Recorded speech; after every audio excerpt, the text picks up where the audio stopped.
Supermom. My name is Vera Stepina, and this is the Supermom Summit again.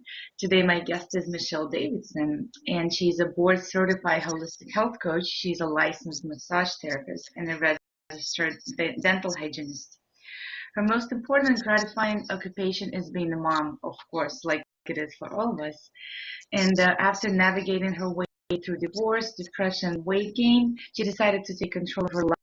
And shortly after, Seven Steps to Awesome was born.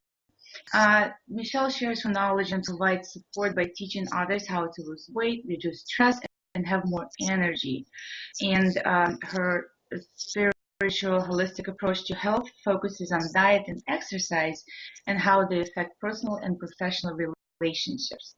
Michelle, I'm so excited to have you here today. How are you? So happy to be here. Thank you for allowing me to be a part of your summit. Yeah, of course, just the best experts here.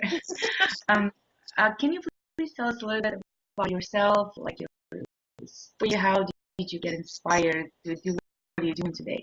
Well, I've always been really fascinated by the human body. I have a strong background in science. I have a biology degree and I have a degree in dental hygiene. And, every time I got interested in something, I would go and get some sort of certification or some sort of education on it because, it's just so incredibly fascinating to me. So I was always very healthy. I moved a lot. I ate really healthy. And I got married and I had my son. And about 2 years after my son was born, I went through a divorce.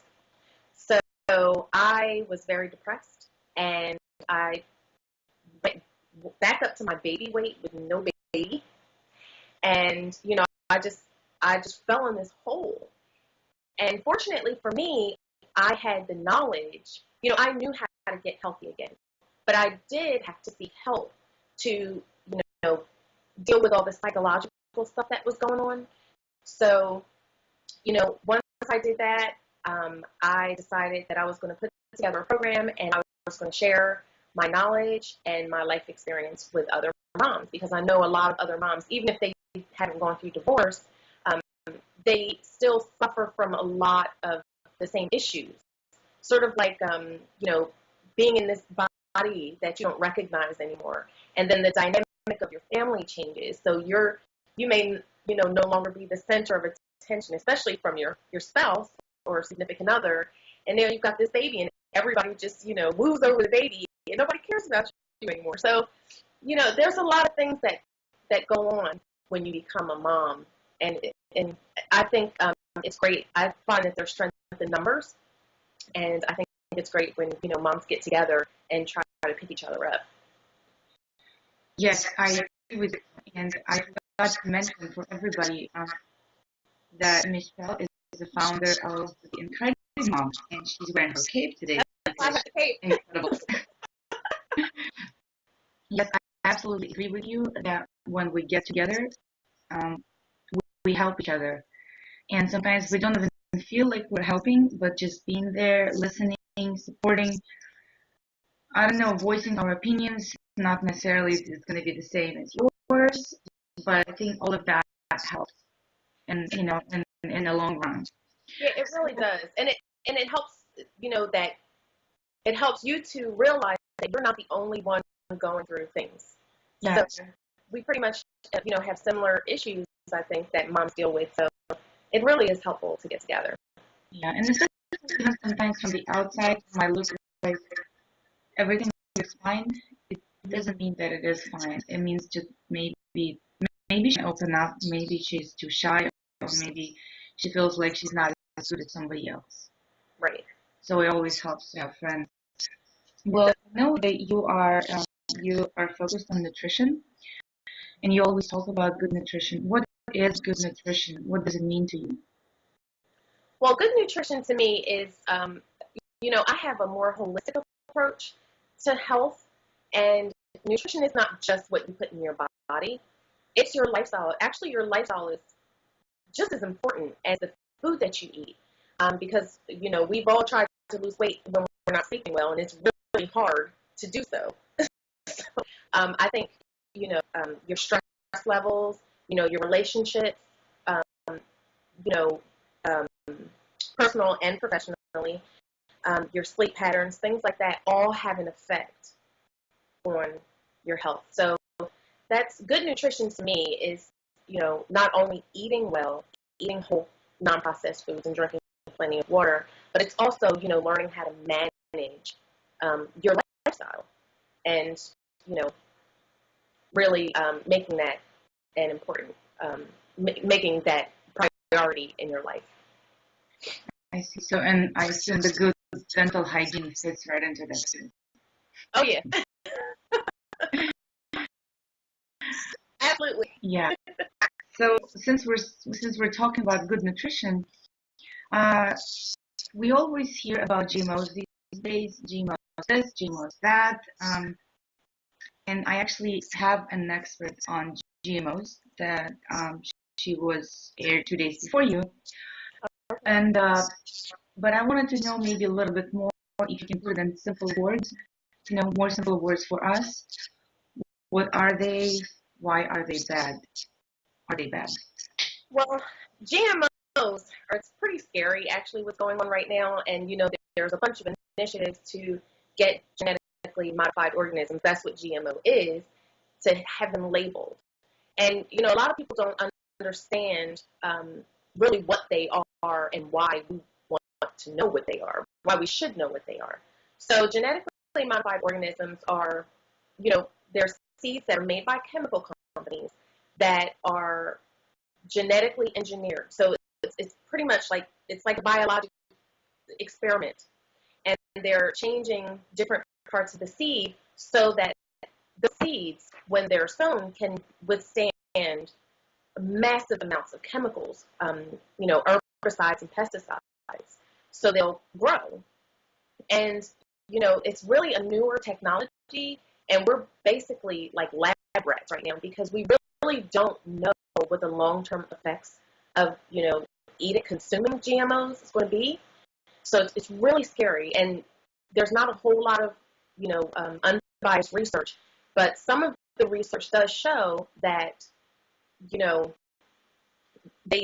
linked to some really serious health effects. So in the U.S., they're not labeled. It's not a requirement, even though 60 other countries in the world requires labeling. And, I always think, well, if you think that it's safe and these things are healthy to eat, then why wouldn't you label them? It labels, everything has an ingredients list. So why not label them GMO? So it's to me, it's pretty scary stuff. So can you give us a couple of examples of genetically modified products? Oh yeah. So corn is a big genetically modified crop. Soy, sugar beets. There are a few of them, but those are probably the top. Mm-hmm. And these things are found in about 70% of processed foods that you get in your local grocery store. So it's in there, and you don't know. You don't know. And they're even trying to push, genetically modified salmon and wheat. They're trying to push more of these genetically modified organisms. And like I said, it's pretty much experimental right now because they haven't been around long enough to know what the long-term effects are. So it's pretty scary. And I think one of the most scary things is that maybe we don't eat as much corn, or at least maybe I don't eat as much corn, but we eat a lot of bread. And they started to modify wheat. That is scary because I think whatever you buy, it's organic and it's labeled. Those packages are usually more expensive. Not usually, they're always more expensive. And Right. I guess not everybody can afford that. So it's becoming harder, to eat good foods within your budget. So I actually invested in a bread making machine, and I think it paid for it well, in a couple of months. So I buy a big bag of organic whole wheat that's labeled that's not GMO, and the bag is 25 pounds, and it's 20 something dollars. And what else you need? Water, salt, yeast, maybe a little bit oil, So that's pretty cheap. So, but at least I know what kind of bread I'm eating because there's no way I'm going to live without bread. That's right. And, bread doesn't have, we think of bread as like, the Wonder white bread, Yeah. And that's, pretty much full of air. That has very little nutritional value. It's fortified, so you get some vitamins, but, I can take a multivitamin for that. Um, but making bread is great because you don't have to worry about all the preservatives that are in the bread that make it really bad for you, and it's not processed. I mean, you're baking the bread is a form of process, but nothing like what these corporations do to the food supply. Yeah. But as far as the food being more expensive, I think if you take the time to cook your food and you stick with whole non-processed food, I really don't find that much of a difference in cost. Obviously you have to be very careful, and you don't want to go to 5 different grocery stores to try to find all the stuff that's on sale. But I really don't think it's that much more. I think if you stick with simple meals, you can really feed your family a healthy, affordable diet. And another thing is, think about the long-term costs of not eating healthy food. When you're thinking about, some chronic diseases that, I mean, if you're not healthy, you're eventually going to end up with chronic diseases like heart disease and type 2 diabetes that many people are suffering from right now. Over 300 million people are suffering from it. So, think of the cost of the medications, the cost of your time going to the doctors all the time, the cost of the medical visits. So it's really, in the long term, it's better. And historically, we used to pay 30% of our salaries were really designated for food. And now it's like 10% of our salaries because we made food so cheap. Mm-hmm. But because we have all of these processed foods, it's really, and these companies are finding cheaper ways to make our food. It's really, it's really not a good, what do I want to say? You really don't get the idea of how much your food really costs because it's cheapened by subsidies, and it's also cheapened by just the processes that they use, how they skimp on making the food. Mm-hmm.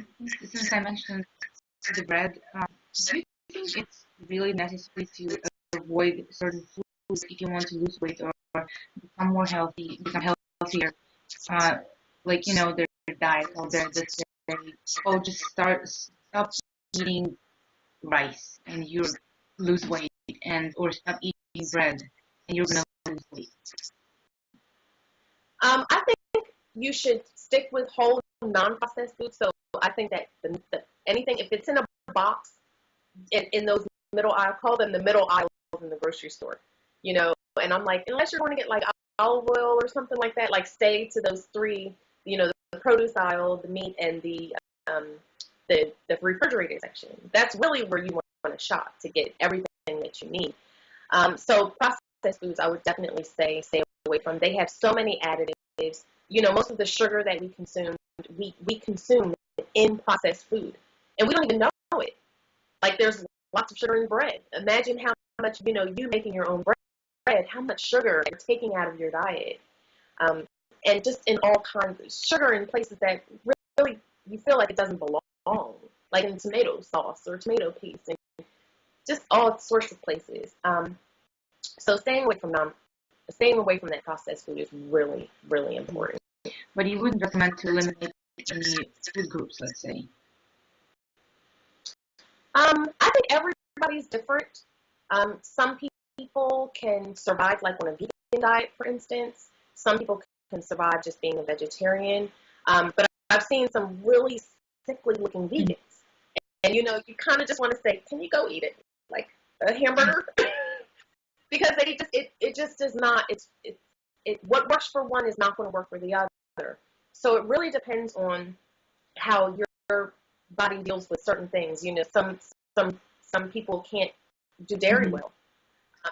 And, a lot of the problem with dairy is that, you process. And in that process where we're heating up the milk, all of the beneficial enzymes are removed anyway.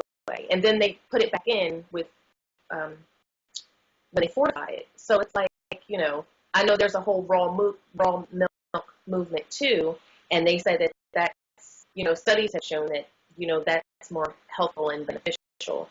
Do I think it's necessary? No. But I think each person is an individual, and they have to figure those things out for themselves, and also get tested for allergies, because I didn't even know that I had a lot of food allergies, and I went and got tested, and I was actually allergic to about 5 or 6 foods that I consume regularly, and milk was one of those, and wheat. So I'm not, I don't have celiac disease, but I am allergic. I do have allergic reactions to wheat, so I try to stay with. So unfortunately, so basically, you didn't get sick. You just didn't feel well after you ate them. Right. I noticed that, after I would eat certain things, I would just be tired. Like I wouldn't have energy, even if it wasn't a lot of food, and I thought it was strange. So that's when I decided to go get tested for the allergies. I figured it had to be something. If I eat a small sandwich and like I'm exhausted after, something had to be going on, and that's what it was. I see. So another question is, there's so many things we hear and we see on Facebook, how, oh, here's 10 tips how to become healthier today. Let's say never skip your breakfast, or what else I was going to say. There was another one. No food after 6 p.m. So what do you think about these statements?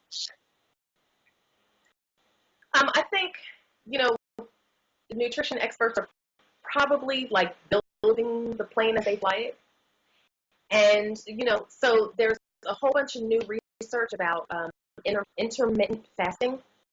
So basically, you keep your meals in, like a 6 or 7 hour window. So it's basically skipping breakfast.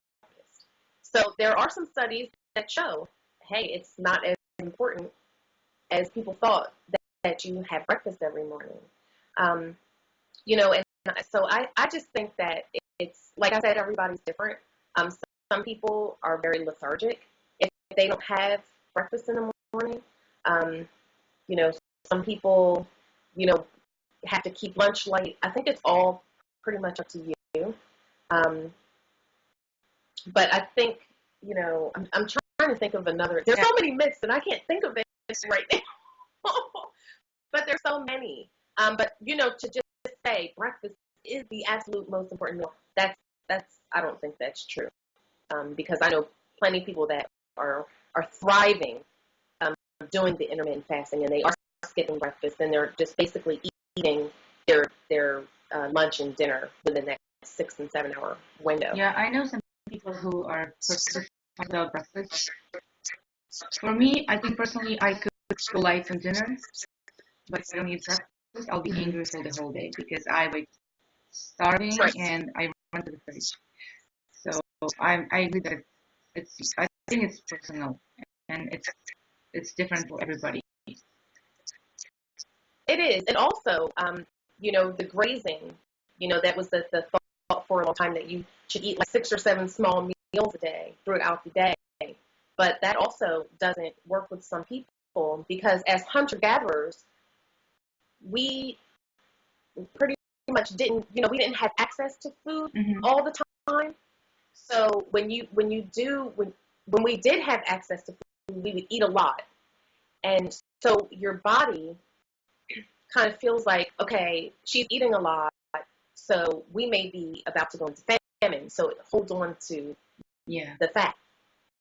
So, that's another, I would say, a myth. I think some people can eat that way and they can be healthy, but I think the majority, sticking with, an Ayurvedic principle is you should be able to go 5 or 6 hours between meals. And I can actually do that, but I know I have friends that have to snack. They just have to snack. And a lot of people, especially who have full-time jobs, let's say 9 to 5, they don't have access to snacks unless they bring something with them, but there's not always a fridge available. So they end up Right. snacking on something that they shouldn't be snacking on. Right. They go to Yeah, the and vending there's machine. nothing, there's usually nothing healthy there. Even if you buy a little bag of nuts, there's gonna be so much salt in there. So what's the point Yeah. anyway? So, um, since you just said that it doesn't really matter, like if you eat 6 meals a day or 3 meals a day, do you believe that a calorie is just a calorie, or it's important to have good nutrition, in your calories? Oh, that is a big myth that I wasn't even thinking about. A calorie is not just a calorie, and you know, I think the FDA says they're the ones that stated that a calorie is a calorie. That's totally not true. You cannot tell me that a candy bar that has 200 calories is going to give you the same nutrition as a 200 calories of spinach. It's just ridiculous. It's ridiculous. The calories definitely, different foods have different effects on your body. Um, so if you eat like a lot of sugar, that has a certain effect on your body if you're eating that candy bar. And if you continue to do that, then you'll, end up with um, type 2 diabetes. But if you eat, spinach all day, that's never going to happen. So that's totally, totally not true. Not true. They have the same amount of energy. Yes, and I think that's where Hmm. where that comes from, but the energy is used differently. So yeah, that's But totally false. so, when it comes to just physiques, like just losing weight, would it be the same or not? Was that a calorie is just a calorie? No, it doesn't matter because I mean if you eat a bunch of fatty food and um, sugary foods, there's no way you're going to be able to lose the weight that you want to lose. And plus, those things and alcohol too, that the fat deposits around your belly, which is the really most dangerous fat because that's where it surrounds all of your organs. So yeah, it's not true when you want to lose weight. Calorie restriction is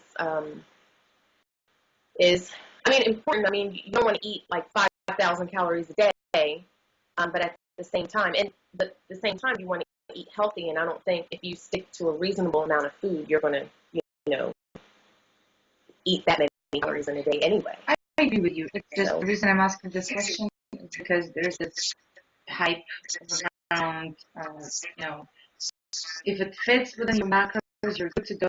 So I eat a double bacon something cheeseburger from Jack in the Box with large fry and a Coke, and that's my daily macros. And I'm still gonna lose weight. yeah, Yeah, that's no. And if you do, it's like a I miracle. agree with you. A miracle. Yeah. So let's talk. But I know your son is he's almost 6. Yes, he'll be 6 So then that in he a few weeks. started, he's in kindergarten. Yes, he just started kindergarten, and he So started on Monday, and it's been a rough week, but we're getting it's there. gonna take a little time, I think. I'm gonna be there next year, so I'm still good. But uh, so you're Okay. gonna have to pack him lunches for school, or you're gonna go with the school food. No, What I do you pack put in your lunch every lunches? day. Every day. He has a pretty he's not really a picky eater, so I actually usually will give him leftovers. I got a thermos. A thermos is still a great thing to buy your child if you're sending them to school because I can warm up his food in the morning, put put the top on the thermos, and it's still warm when he gets to school. So I don't have to make him sandwiches with like lunch meat and things like that. He eats regular food. And I was worried, and it took me a minute to think about it. And I'm like, oh yeah, thermos. You know what? I wasn't even thinking. Um, So that's pretty much what he eats, and I give him whatever, you know, chicken or rice or whatever we have dinner, and usually I put in a snack and a little bottle of water.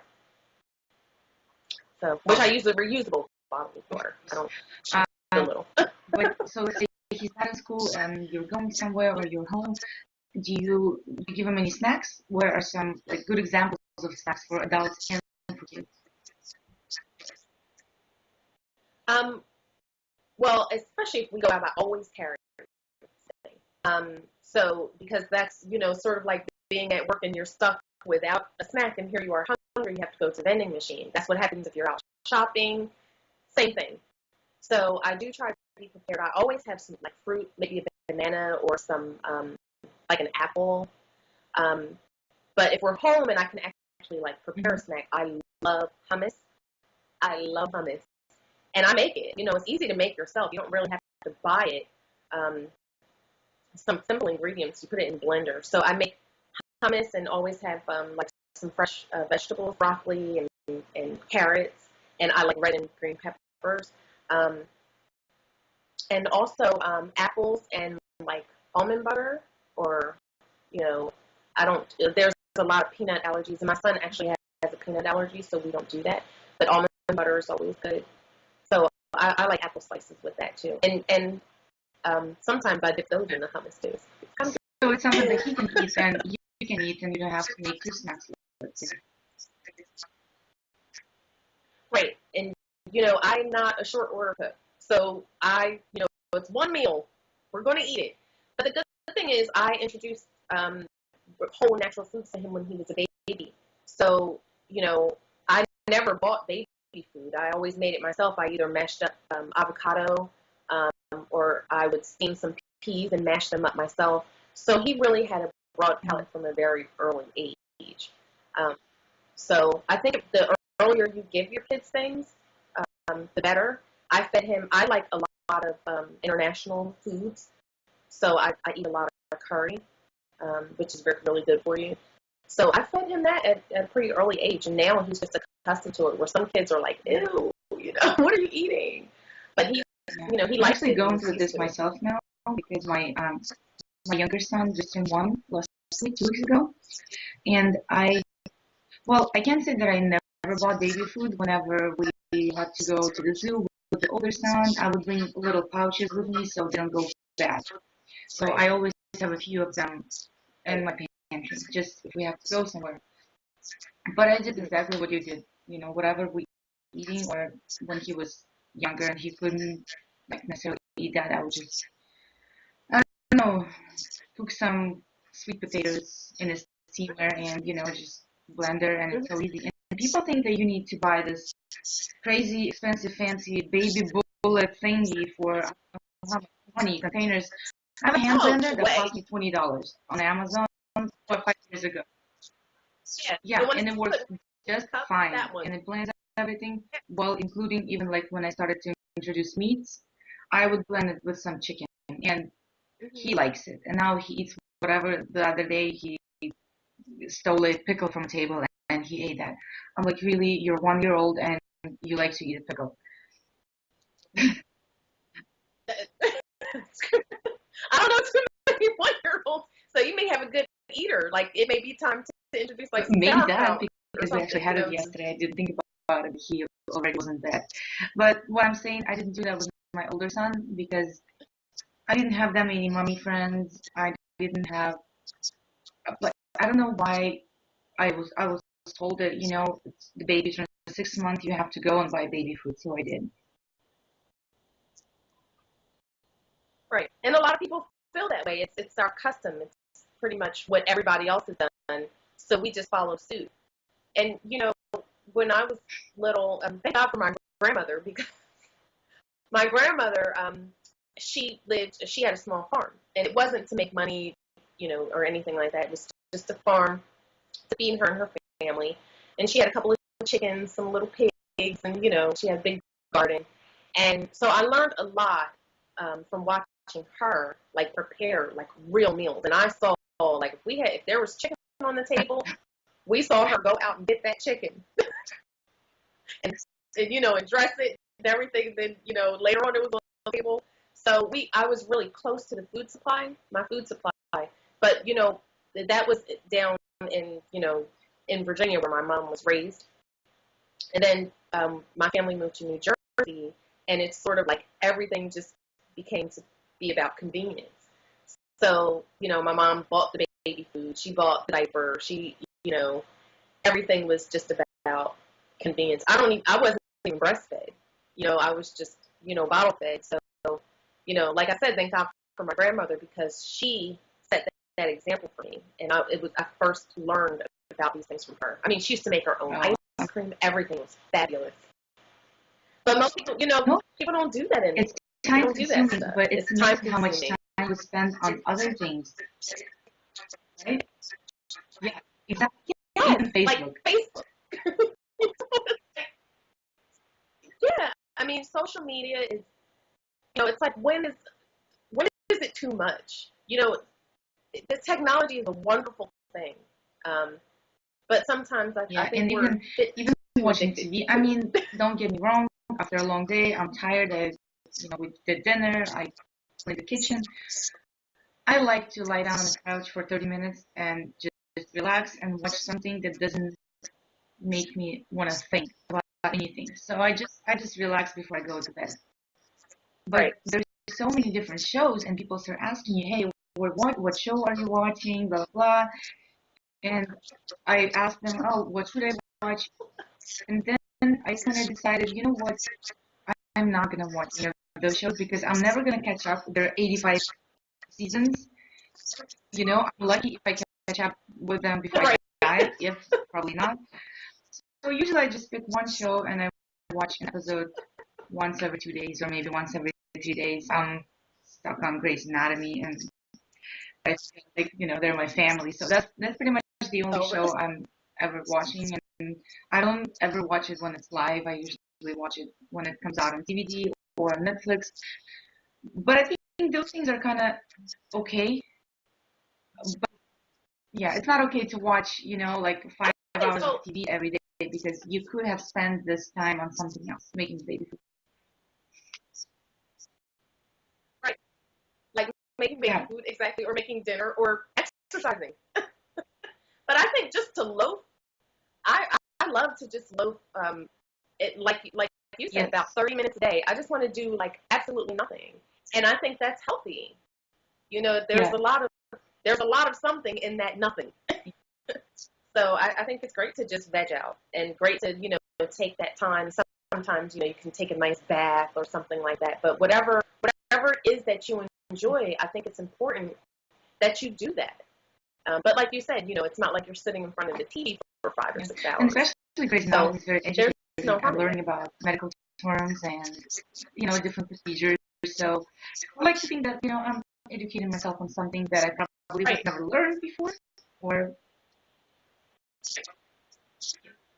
That's true because those shows they do a lot of yeah, research. They're pretty darn accurate shows like that. So yeah, they're really at lifelike. least that. So Yeah. at least you chose a So really good show. well, uh, come to the end. Your business, your website is called The Incredimom. What is it being an Incredimom for you? What does it mean to you? Well, all moms are incredible. I mean, all moms are incredible. Being an incredible mom is about feeling incredible. It's about you know discovering you know that you have to ditch the guilt and you have to take care of yourself. You have to learn how. Incredible moms know when to say no. They know that they need to eat healthy. Um, and it's just like I said, it's just a You feeling. You should. feel like you're wearing this. I feel like wearing this cape every day. I feel like just walking around in it, and it's just and I want every mom to feel that way because we deserve it. We deserve it, and a lot of moms go through we go through motherhood and we're not taking care of ourselves because we feel guilty about taking time off, or we just can't figure out how to do those things, or we don't have support. But at the end of the day, if you're not healthy, nobody in your family is going to be healthy. And if you're not happy, nobody in your family. You know the saying, if mama ain't happy, nobody's happy. So, it's really, Incredible Moms know the importance, and they step away from, pretty much being defined by These are others, some and they incredibly do what's wise best words. for them and their families.